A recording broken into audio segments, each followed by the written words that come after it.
The body was floating in midair. The police officers who arrived were stunned. Everyone thought something was affecting the magnetic field. But then a female officer noticed something unusual. It's not blowing in that direction. What?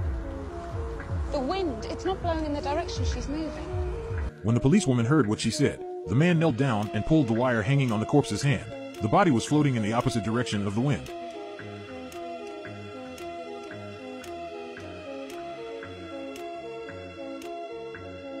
The men followed the corpse to a vacant lot. The scene in front of them stunned them. In the center of the vortex there were 3 corpses floating. The sight was beyond their wildest dreams. Meanwhile, something strange was happening in a hotel. A waitress saw a piece of debris in the hallway. The piece levitated. The waitress was about to pick it up, and the next moment,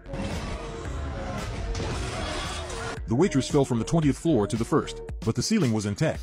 So how did she fall? No one knows what happened. The police were called to the scene.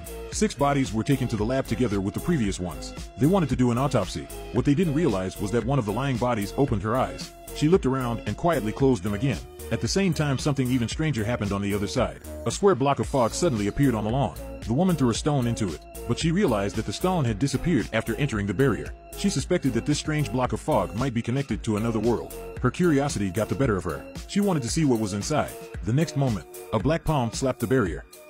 A woman found a foggy barrier on her lawn. Inside the barrier, a few blurry figures appeared. The frightened woman called the police. Soon the place was surrounded by the police. The 2 detectives were shocked by the surveillance footage. They knew it wasn't a mirage. They knew it wasn't a mirage because of the human voices coming from inside the barrier. While they were wondering, the foggy barrier disappeared, until the magical barrier reappeared at night. Agent Fiona rushed to inform Captain Brian. At that moment, Fiona tried to talk to the figure inside. She was surprised when the figure inside responded. Fiona was thrilled. Captain Brian went behind the barrier, but there was nothing behind the thin mist. Fiona asked for the girl's name. What's your name? My name's Nicole Hedman. Who are the people that are with you? No one is with me. It's as if she can't see them. Can you tell me where you're from? What happened to me? What's happening? The signal was suddenly cut off. The barrier had mysteriously disappeared once again. The next morning, strange events happened in another town. All the unfixed objects and appliances on the street were attracted by a mysterious force. In just 1 hour, the whole town was surrounded by these appliances. The captain and Fiona followed the perimeter. They found another floating body. Not far from the body, Captain Brian found a pile of mysterious debris. It seems that the strange events of the past few days are related to this pile of debris. Fiona, who was in the back, also came over. She found many plant fragments floating around the wreckage. Fiona curiously reached out and touched it.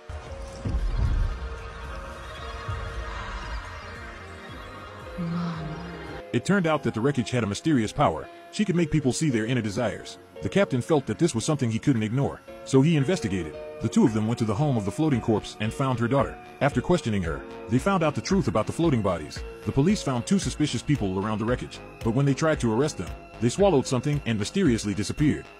A woman was driving her car. Suddenly there was a lot of blood coming out of the corner of her eye. And strangely, her son, who was sitting in the back, didn't react. As the car stopped, the woman inside lost her life. Then the boy stepped out of the car. He laid his dead mother on the ground. The body floated in the air, unaffected by gravity. It turned out that the mother was the same body as before. Captain Brian and Fiona investigated and found her daughter. After questioning her, they found out the truth. The mother had found a mysterious wreck in the forest.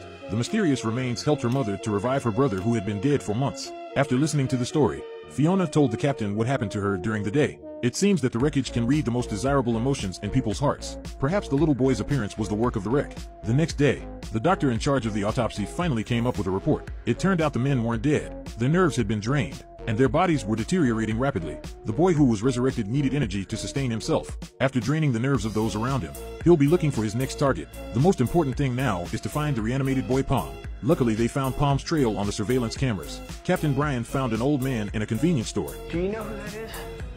That's my son. Brian tried to explain, but the deluded old man doesn't budge. Then Fiona spots Palm in his car. What's your name? Kieran. You're not Kieran. You don't belong here. And when Fiona touches him, a horrific scene unfolded.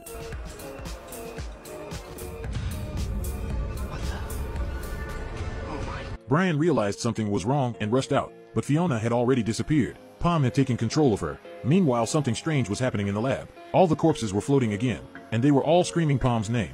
When Brian was notified, he had a bold idea. He remembered Fiona's comment about the emotional connection between the remains. So Brian called the daughter of the floating corpse. He asked her to use her emotions to try to awaken her mother and sever the connection.